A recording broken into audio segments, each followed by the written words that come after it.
Welcome to Unhinged and On Call. I'm Dr. Chelsea, your resident veterinarian.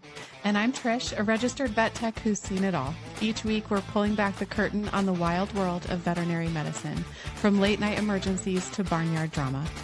No filters, no fluff, just real stories, real laughs, and maybe a little emotional damage. Thanks for letting us share the madness with you. Welcome to Unhinged and On Call. Today, we're really excited to have a very good friend of mine, Cyrus Kunze. He is a registered veterinary technician out of Colorado originally, and he's moved around a little bit, but right now is in South Carolina.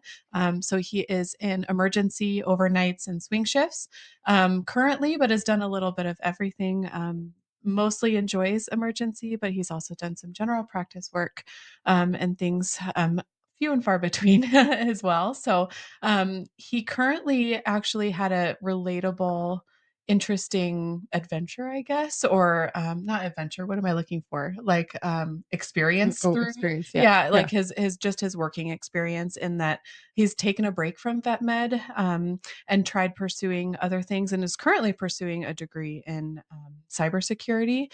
But while all that's going on, can still go back to the clinic and work while he's pursuing those endeavors too. So it's relatable in the fact that, you know, a lot of us maybe even experience some type of burnout or, you know, a combination of many things that might lead us to have to leave the field. But Cyrus is able to come back and is really happy. So you can leave, do other things, but still come back and enjoy vet med. And I think that that was really inspiring to hear from him that he's happy right now, right? Well, and I think it sounded like it surprised him. So you guys will listen and hear in this episode. But I think it's quite cool because we all kind of get worried about compassion fatigue and hitting that like burnout stage.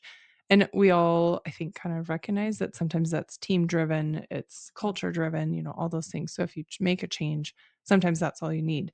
I think what's really neat is he took like years off and was in different, like in real estate and doing different things, and then came back and wasn't even sure at that point, I think, finding the job that he was going to like it. And then as soon as he was back in it, now he's picking up extra shifts. He's like, he's like in the clinic more and more. You know, and at the end of the day, I think it all comes down to financials, which is packing is like hard to make a good living. It's and so hard. And it's a hard job. It's too hard to not make good money. So, so I think there's that problem still needs to be solved, of course, but I do think it's really cool because it's almost like a revival where even if you think you hate something or you're like that's a closed chapter of your life, I do think it's cool for people to hear that that may not be the case. Like that interest in your original, you know, kind of findings of vet med might still be there. And for him, that's emergencies. Yeah. And for people that have done it for so long, like he was on, you know, 8 years of it and then thinking that that door was closed for him and he was going to be doing something totally different. And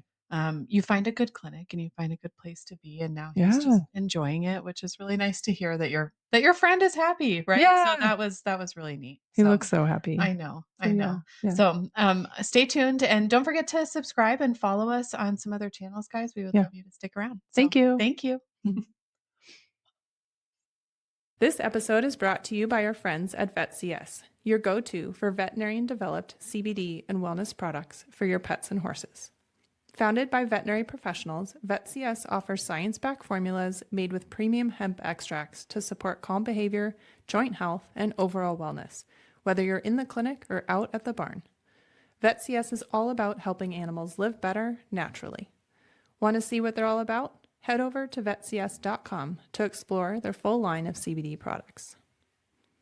Welcome to Unhinged and On Call. We're so excited to have a good friend of mine, actually, Cyrus Kunze, who's a registered veterinary technician. And I originally actually met him in school. And I would also say that I would not have made it through school without this person. So I'm so excited to have him join us today and just tell us a little bit about himself and his background because it is impressive and he's been such an asset to the industry. So thank you, Cyrus. And if you want to just give us a little bit of your experience and background in vet med so far. Yeah, so as you said, we went to school together. We went to Belray and we got licensed and everything. And I started out in emergency Spent about 2 years in emergency, did the swing shifts and the overnights, kind of got thrown into it. Probably wasn't trained enough, but just dove in, and that's how I learned. And it was honestly an amazing experience. I loved it. Ended up going to GP just to get more surgery experience and anesthesia experience. Didn't think I'd like it, just went for the, anesthesia experience, but ended up liking it more than I thought. Stayed in there for a few years. And then I ended up actually having to kind of go into CSRing because of medical reasonings. So I was a tech for about 5, 6 years, and then went to CSRing. And then I got out of the field completely, kind of tried different things, like real estate and stuff. But now I'm on a new path to cybersecurity. I'm going to school for a bachelor's degree. And I decided to go back into vet med for my time in school. And part of me had like kind of already been done with vet med and kind of closed that door on that chapter and everything. But a week in, I was already loving it, and I'm back in emergency now. No way. So What is I'm emergency? loving it. Okay. Yeah. So yeah, I love the chaos of emergency. Okay. So, It pulled you back in, like without you yeah, knowing. yeah, for sure. That's crazy. Where is your clinic? Like, where are you working? I live in South Carolina now. So Okay. I was in Colorado for most of my teching experience, but now I'm in South Carolina. So Okay. Do you like it? Yeah, you like it Down there? yeah, I miss Colorado. Colorado's home, and I think I'm gonna be ending up back in Colorado soon, hopefully, or at least West Coast. But it's fine. It's better than I thought. So Okay. yeah. Where's cybersecurity school? Can you do that all online? It's all online. Seems like a good degree to do online. Yeah, yeah, online. Yeah. For sure. Okay. That's cool. Yeah. We need cybersecurity. Yeah. I mean, that's like one of the fastest sectors, I think, fastest growing sectors. Yeah. So Yeah, for sure. There's no like scarcity of jobs in that field. So for life. Yeah. yeah, You get out. and making much more money than veterinary medicine, sadly. So like, I think if there was money in, especially teching, like in just veterinary medicine in general, like we wouldn't have the issues we do have with retention. Is 100%. Because it's a really freaking hard job. Yes. But if you don't get paid well, you can't stay in it, Yeah. Even if you're good at it, right? Like it sounds like you're very good at emergency, and I would guess you're pretty calm and all that. And it just like it's not enough to keep people in it. Yeah. Yeah, unfortunately. Yeah. And they told us that on day one at school, right, Trish? I mean, if you're in this for the money, there's the door. Wrong career. So they literally say that to you. It's sad that that's where they have to like open the door with for people. Yeah. And I remember us like looking at each other like, oh damn, okay, well, day one, right? Well, we're in it for the passion, so stay. I guess I signed up. Yeah. Oh, yeah. God, it is crazy. We have the same. I think it's the first week. There's like a 1 hour business management financials class, and they're like, basically, this is how much your loans are going to be. Oh. And then our tuition like doubled in the 4 years we were at vet school. Went from $13,000 a year to 27, and now it's gone like exponentially. Yeah. I think. That's crazy. I remember them sitting us down and being like, and then these are your starting salaries, and then these are, and you're just like, what? This is not. The math ain't mathing. Yeah, it doesn't math. It's not working out. And yeah, I don't think any single person left. Like, it's not. I mean, that's too late. I'm sorry, but you're like in a professional school. You're not going to like leave day one. Yeah. You know? Right. It's crazy. Yeah. I don't know. Yeah. So crazy. Yeah. Well, cool. Well, we're glad you get to do a little more ER work, I guess. Yeah. I missed it, so I'm excited. I like it more than I thought I would returning to it. So yeah. Is it a good team? Yeah. Is that part of it? Yeah. Very, very good. I work swing, so it's kind of nice. We're specialty and emergency. So I get a few hours of day shift and specialty and stuff, and then 7 o'clock rolls around and the night shift comes in, and so I get to like bridge that gap and stuff like that and get to see everyone. So That is cool. Yeah. It was fun to see because just so everybody knows, obviously, because we're friends, but I'm friends with him on Instagram. So it was fun to start seeing more like vet med stuff on your stories and stuff. But we were talking right before this, and there was a freaking fish hook in a dog's mouth. And your story cracked me up because you wrote on there, the owner didn't even fish. Like they didn't know where the fish hook came from. But it was big. It looked like a decent sized hook. It was a very decent sized hook. Yeah. And it was pretty fresh. I mean, it wasn't like rusted or anything. So we were really busy that night. I went up to triage it real quick just to check on it, and I ended up bringing the dog back. The doctor looked at it real quick and just ended up pulling it out, and we didn't charge an exam fee or anything. We were, we cleaned it with little Chlorohex and it was fine. Just got some wire cutters. But I had talked to the owners and was like, "Oh, were we late night fishing or something?" Because it was at midnight. Oh my God. And they were like, "No, we don't even fish." And I was like, "Oh, that's so strange." That's so weird. And then we kept talking, and they were like, "We don't even live near water." So we don't know where this fish hook came from, but how weird. Yeah, it must have been. Yeah. I don't know, just around the house they didn't know about, and the dog Or outside. Maybe the neighbor fishes or something. I don't know. Something like that. Yeah. I would say with kids, anything we know, like kids leave the weirdest shit around. Just never. Yeah. Even if you don't think, like my kids will pick something up at a park, something sharp, put it in their pocket. Yeah. And then you find it later doing laundry, and you're like, oh shit, there's a hazard. Where the heck did this come from? Yeah. So it was one of those moments. I'm gonna blame a kid somewhere. Yeah. Well, so speaking of kid, I like put on my boots to go to the barn the other day, and my foot slides in my toe, and I was like, what the fuck? Like it was like kind of crunchy at the end. I was like, what's that? Normally it's like a rock or whatever. Cheez-Its. It was fucking Cheez-Its. Yeah. It was Cheez-Its. How did you know? I don't know. Food. Cheez-Its. It's like Pictionary or what's that game? Yeah. I don't know. Cheez-Its. That's so funny. But yeah, Cheez-Its in my boots. I'm like, of course. Just random stuff. It's normal. Yeah, so random. It's crazy. Oh my God. So some of the stories you said that you brought today are just more from before South Carolina, right? Older? Yeah, but it was like from when I first started in emergency. So this was, 7-8 years ago. But there were just cases that really stuck with me. One was probably the worst burn I've ever seen was a Weimaraner, and it was an elderly, like geriatric one, and it had really bad anxiety, and there was a thunderstorm, and it jumped in the bathtub every time this happened.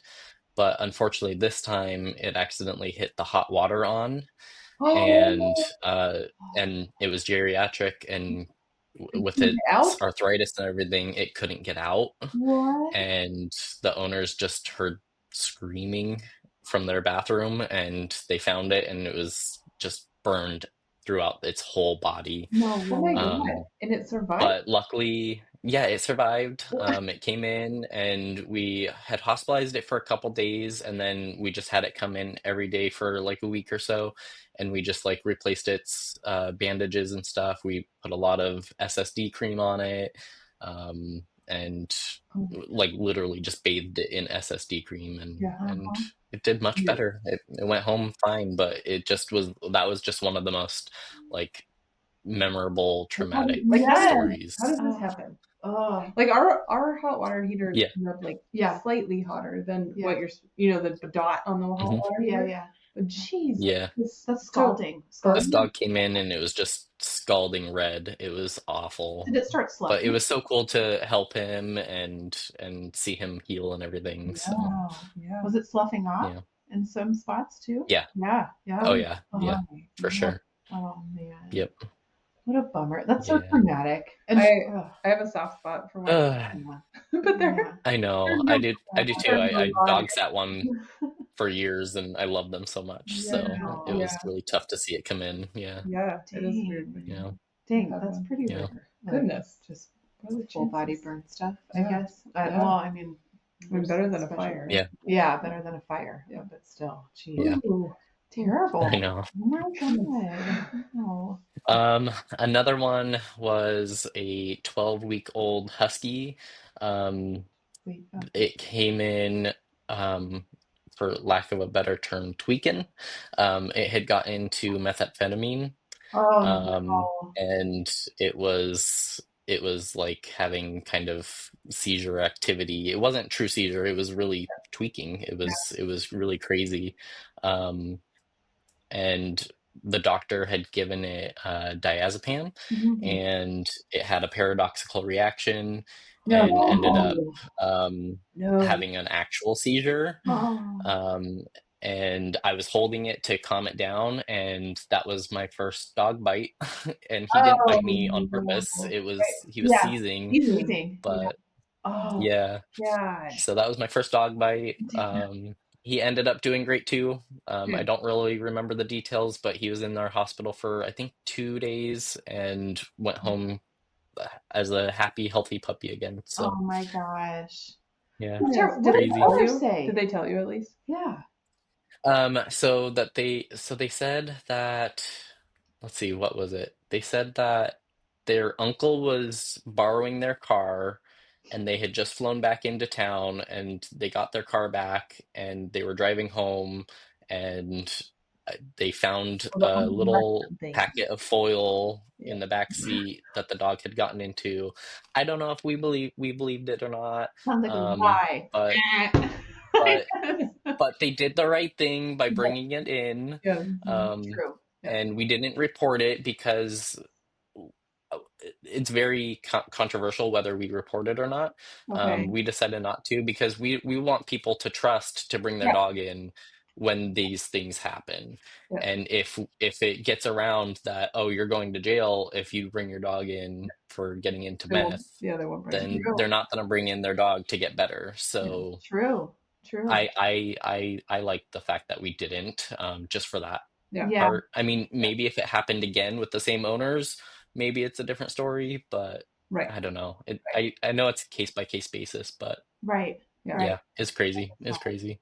Oh Most of my gosh. drug ingestion cases were stories that you're just like, God, like just fucking tell me. Like I'd just rather know. I'm not like same thing. I'm Right. not gonna turn you in. Yeah. It's really just to help your dog. Yeah.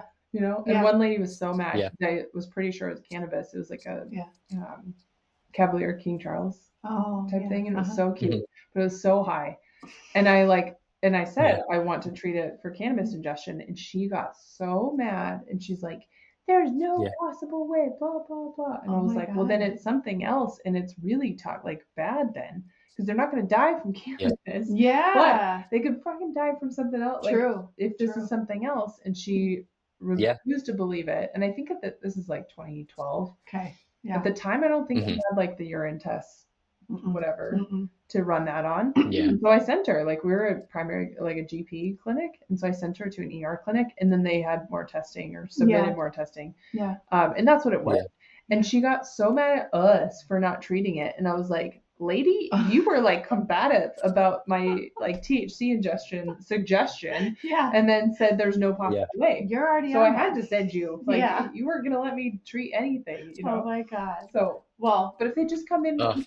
like, yeah. just tell us the truth. Just tell us. It's I faster. self-admission, I have been on the other side of that, not for the bad thing. Not for Yeah. meth. Yeah, not Yeah. for meth. Just FYI. Today, No. No, I was like 20 years old. Okay, so this is way before all my vet med stuff, obviously. But I was like 20 years old, and I had this little min pin. And a friend of mine, this is true, not the uncle thing. A friend of mine did for real give me a cookie that they made, like a black and white chocolate. Okay, first of all, chocolate, cannabis cookie, right? And I did not obviously eat it yet. So it was sitting on the counter, and this freaking little min pin jumped up. He ate the whole freaking thing. And this is in Colorado, mind you, before laws have passed. Like this is like kind of like my friend gave me a cookie in 20 year that was. Yeah. And so of course then you don't know how much is in it, right? So you don't know any levels of anything. Yeah. He ate the whole fucking thing. Okay. And then he's in his crate and he's just shaking. And he's just poor thing. I feel so bad. But I scooped him up. Hypersensitive. Yep. Yeah. And I took him So shout out to the VRCC because it's been long enough now, but VRCC saw him and I looked at the doctor and I was like, I'm going to be straight up with you. He ate this cookie. I don't know what's in it. And she just looked at me and she was like, thank you for telling me and being honest. Yeah. We'll take him back. We'll be back. Yeah. And she's like, by the way, we won't call anybody or say anything. And I was like, thanks. Yeah. Because 20 years old, being younger, you're scared. You are scared of Yeah, for sure. Yeah. So I've seen a huge before. I've seen a huge difference between working in Colorado and here with those cases. In Colorado, we had those owners, maybe 1 in 10 that like refused to admit it. Okay. But for the most part, they would come in, and this was after it was legalized and everything. They'd come in and admit it. It was fine, no biggie. But here in South Carolina, it's still not legal, even medical. So it's like we're back in 2012. You went back 20 years. Yeah, it really is, because I mean, every single person comes in and they just deny. We had this guy recently that made one of my coworkers cry because he was like, you need to stop pushing it, and we were like, but we know we know what it is. And maybe it wasn't yours, maybe he picked it up in the yard from the neighbor or something, but we know what this is. Let us treat it. Wow. You're like, I'm from Colorado. So we ended up doing a test and it was positive, so of course. What a bummer. Oh my God. Yeah, they do not admit it here. It's more like 1 in 10 are willing to admit it openly, so it's sad. Yeah, that is harder. Wow. Oh my goodness. But are exposures are less or no? Like, are there less of it? Not really. Not that I've noticed. We see quite a few of them. We see quite a few of them. It's not that So people aren't smoking. They're just not. They're not open as open and willing. Yeah. Right. Okay. Yeah. It's because it's not legal here. So I think that's all it has to do with. So. Oh my God. Yeah. I didn't know it was so conservative. I mean, it makes sense, but on the THC side. Yeah. It's crazy. It is. Yeah. Unfortunately. Yeah.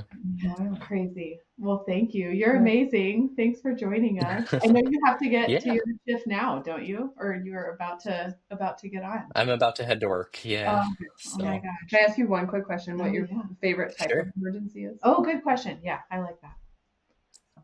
I think one of the most rewarding things is when a dog comes in and is vestibular and the owner is freaking out saying, my dog's seizing, and you get to like calm them down and say, this isn't as serious. It's fine. It'll be fine. It's all good. So I think I like that.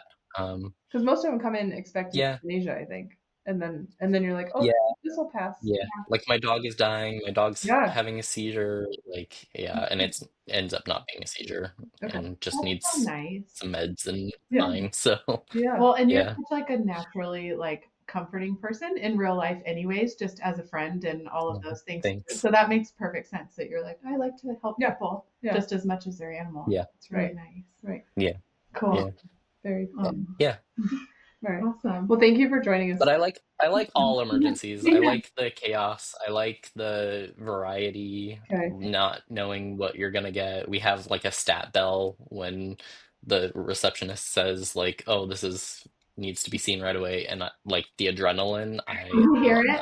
So yeah, I'm always like the first one or the second one to run out there and go see what it is. So. Oh, I like the stat bell. Yeah, that is neat. Yeah, that's really cool. Yeah. Yeah.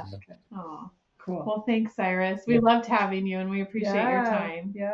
Have a good Thank you for having me. Yeah. Be careful out there. All right. Take care. All right. Bye. All right. Bye, guys. Bye, Cy.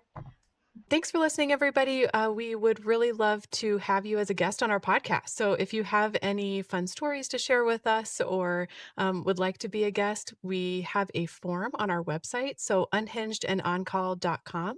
And you just click on the little link there and you can fill out a little bit about your story and yourself, and then we would get back to you. Or you can just email us to chat@unhingedandOnCall.com and just tell us a little bit about yourself, and we would love to have you as a guest. We also are looking for ratings. So essentially on Apple, Spotify, wherever you get your podcasts, you can rate and review our show. And that would be super helpful in just getting kind of into the algorithm.